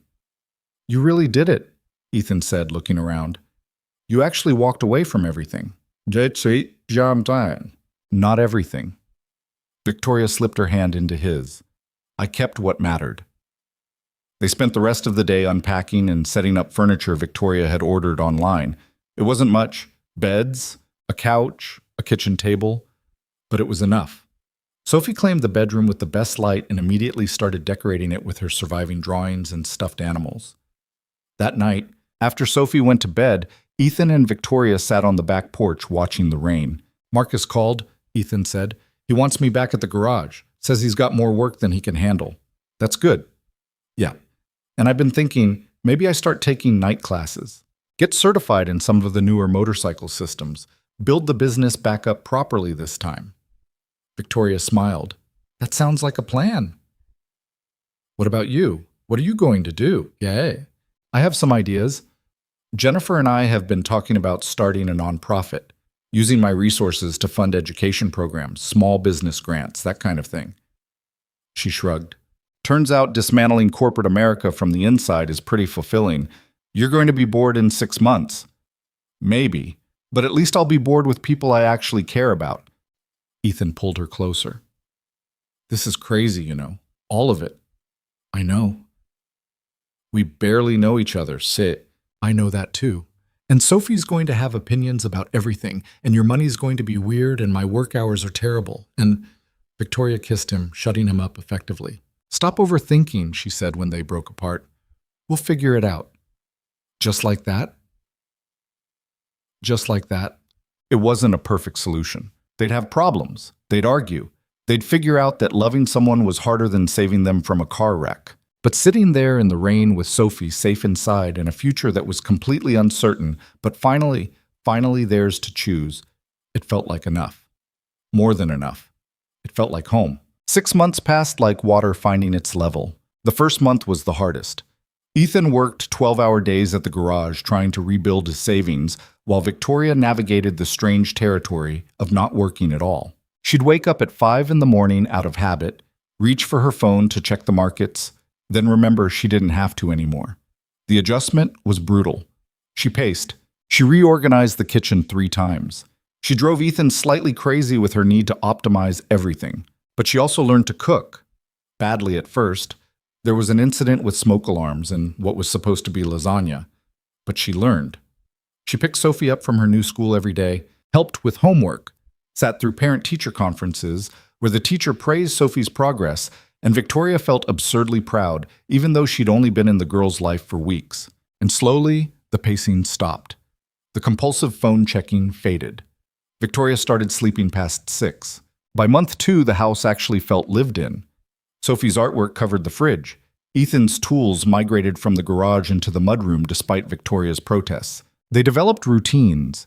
Sunday breakfast together, Wednesday movie nights, Friday takeout because nobody wanted to cook. They fought, of course.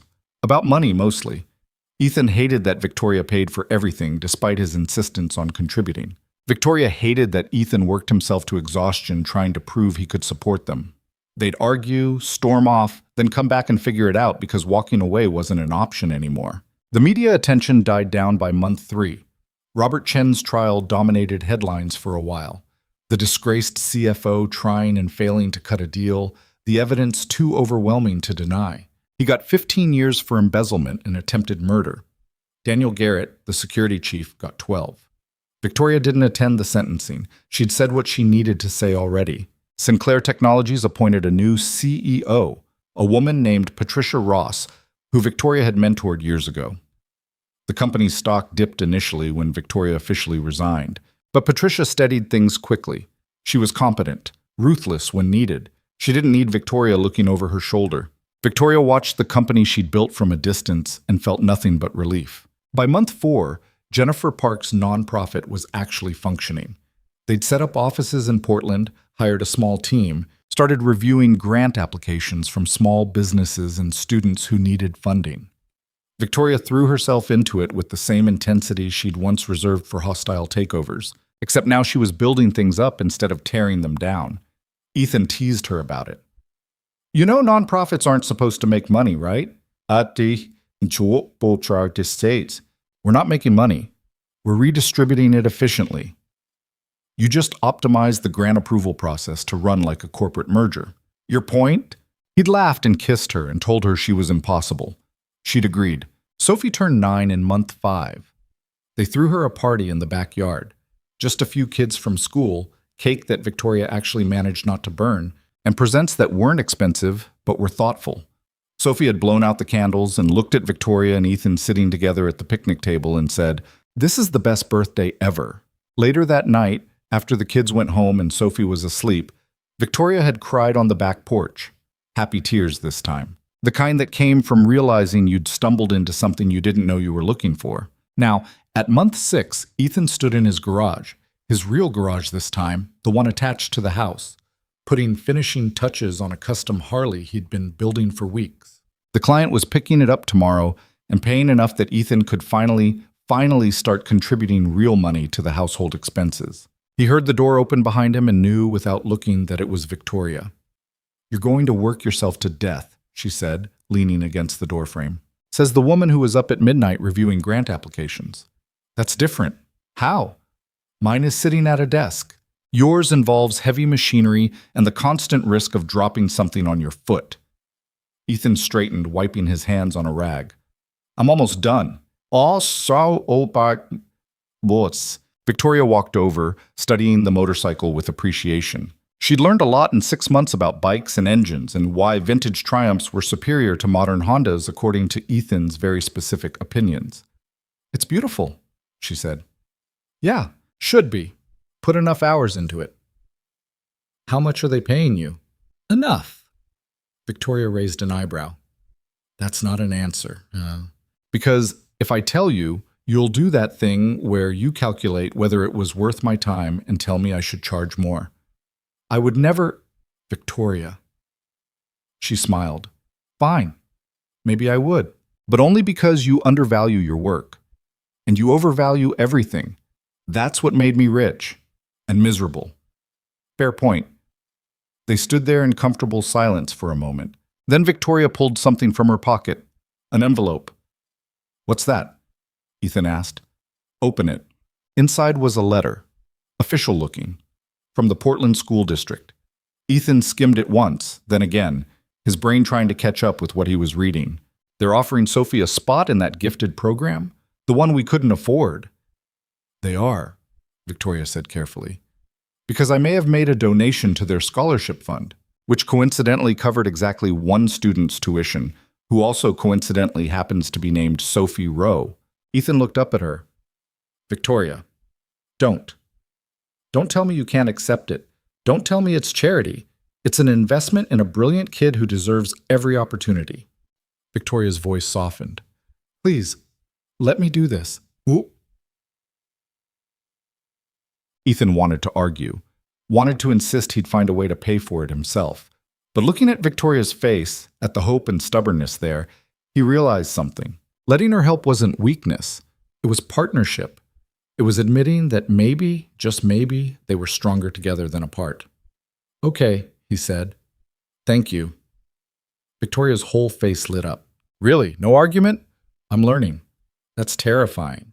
He pulled her close and kissed her, oil-stained hands and all. She didn't seem to mind. When they broke apart, Victoria rested her forehead against his. I love you. I know I've said it before, but I don't think I say it enough. I love you and Sophie and this weird little life we're building. I love that you leave tools everywhere, and that Sophie talks through entire movies, and that the house is always slightly messy. I love all of it. Even the part where I'm stubborn about money. Especially that part. Ethan smiled. I love you too, even though you reorganize my garage when you think I'm not looking. It was chaos in here. It was organized chaos. There's no such thing. They argued about garage organization all the way back into the house where Sophie was supposedly doing homework but was actually drawing again. She looked up when they walked in, pencil poised over paper. Are you guys fighting? She asked. Yes, Ethan said. No, Victoria said at the same time. Sophie grinned. You're definitely fighting. We're discussing, Victoria corrected. That's what grown-ups call fighting. Ethan laughed and ruffled his daughter's hair. When did you get so smart? I've always been smart. You just didn't notice because you were busy working all the time. Ouch! Sophie shrugged, unbothered. Can Victoria help me with my math homework? You're bad at fractions. I'm not bad at fractions. Sophie, you are absolutely bad at fractions, Victoria said, already moving toward the table. Show me what you're working on, Sophie. Ethan watched them huddle over the worksheet together, Victoria explaining something about common denominators, while Sophie listened intently. 6 months ago, this would have seemed impossible. A billionaire CEO tutoring his daughter in math, living in his house, part of his family. But somehow it worked. Somehow all the broken pieces had arranged themselves into something that looked almost whole. His phone rang. Marcus. Ethan stepped outside to answer. Hey. Hey yourself. You finished that Harley? Just about. Why? Because I've got 3 more clients asking specifically for you. Word's getting around. Ethan Rowe builds bikes that actually run. That seems like a low bar. You'd be surprised. Marcus paused. Listen, I've been thinking, what if we made it official? You come back as a partner. Rowe and Webb Custom Motors. 50-50 split on profits. Ethan's chest tightened. Marcus, I can't afford to buy back in. I'm not asking you to buy back in. I'm asking you to be a partner because this business was always yours and I was just keeping it warm. Marcus's voice was firm. You built the reputation. You brought in half of these clients. You deserve your name on the sign, so what do you say? Ethan looked back at the house, at the lights in the windows, at Victoria and Sophie visible through the glass, laughing about something. Yeah, he said. Yeah, okay, let's do it. Good. Now finish that Harley so we can get paid. Marcus hung up, and Ethan stood there on the porch for a moment, letting it sink in. Partner. His business back. His name on the sign. 6 months ago, he'd lost everything. Now, he had more than he'd started with. When he went back inside, Victoria took one look at his face and knew something had changed. What happened? Marcus just offered me a partnership, 50-50. My name back on the garage. Victoria's smile was immediate and genuine. That's incredible. Yeah, it is. Ethan sat down at the table with them. Feels like things are finally coming together, you know? Like maybe we actually figured it out. Figured what out? Sophie asked, looking up from her homework. Life, kiddo. We figured out life. That's stupid. Nobody figures out life. When did you get so cynical? I'm not cynical. I'm realistic. Ms. Martinez says there's a difference. Victoria laughed. I like Ms. Martinez. She's my favorite teacher. Can she come to dinner sometime? We'll ask her. They finished homework together, then made dinner together.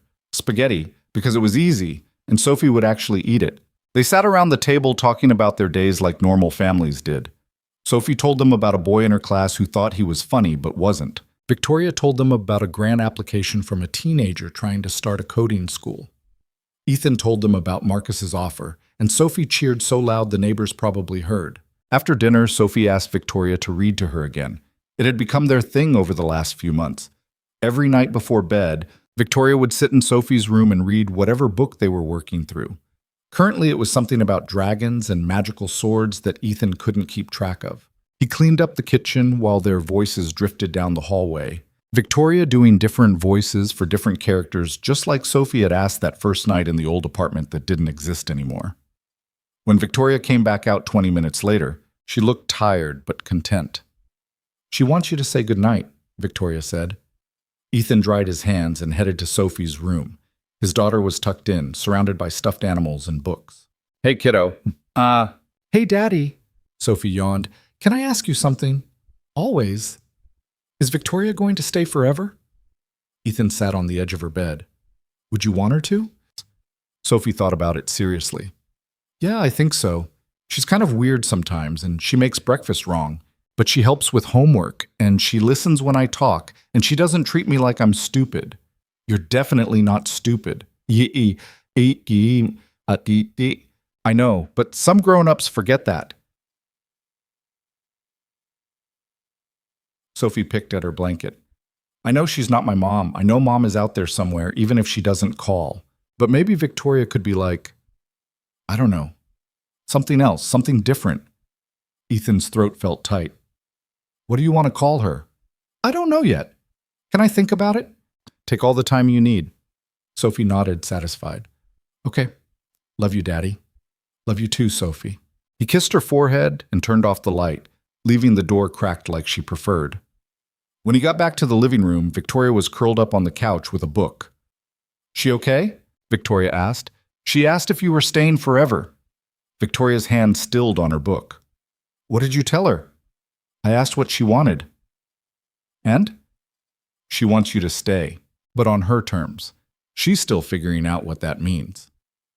Victoria set the book down. "I can live with that." Ethan sat beside her, pulling her close. They stayed like that for a while, just breathing together, existing in the same space without needing to fill it with words. "I never thought I'd have this," Victoria said eventually. "A home, a family. Someone who looks at me and sees Victoria instead of the Ice Queen or a dollar sign or a business opportunity. You never wanted it before." "I never thought I deserved it before." Ethan tilted her chin up so she was looking at him.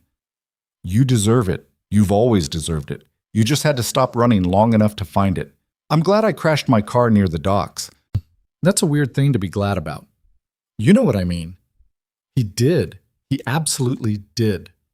3 months later, on a Saturday afternoon when the rain finally stopped and the sun came out, they rebuilt Ethan's old garage. Not literally the one that had burned down. That building was gone.